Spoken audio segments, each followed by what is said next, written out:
Ever wonder how we ensure the products and services we rely on are actually good? That's where quality management comes in. It's not just about avoiding defects, it's a journey of continuous improvement, shaping everything from the food we eat to the technology we use. Join me as we explore the fascinating history of this crucial field.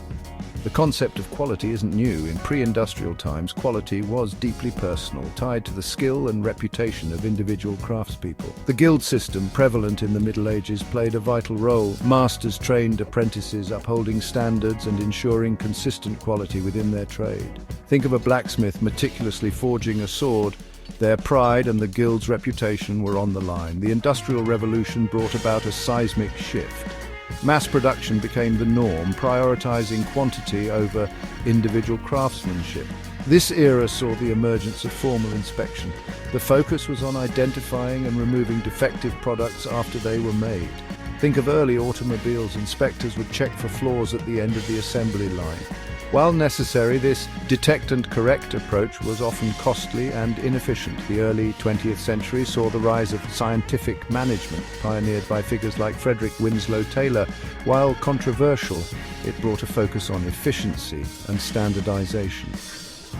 Simultaneously, pioneers in statistics began to apply their methods to quality control. This laid the groundwork for a more proactive approach, using data to understand and control variation in production processes.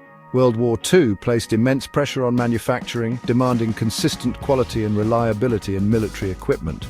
This period saw the widespread adoption of statistical process control championed by Walter Showett at Bell Labs.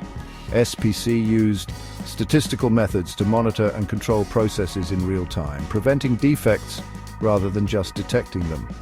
Following the war, W. Edwards Deming played a crucial role in introducing these concepts to Japan, which would have a profound impact on their post-war economic miracle.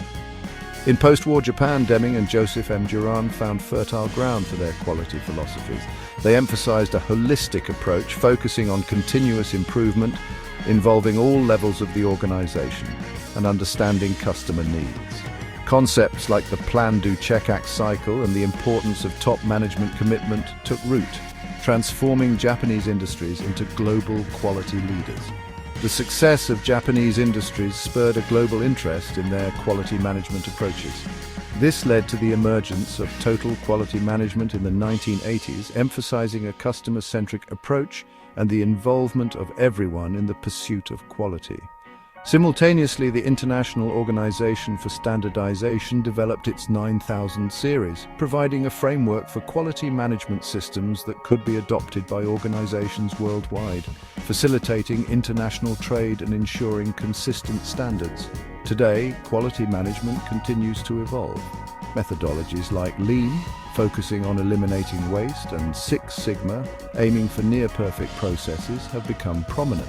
We're also seeing the integration of technology with data analytics, AI, and automation playing increasingly important roles in ensuring and improving quality. The focus is on agility, customer experience, and proactive risk management. From the hands of individual artisans to complex global supply chains, the pursuit of quality has been a constant throughout history. It's a testament to our desire for better, more reliable products and services. As technology advances and customer expectations evolve, quality management will undoubtedly continue to adapt and innovate, remaining a cornerstone of success for organizations and a vital aspect of our everyday lives. Thank you for joining me on this journey through the history of quality management.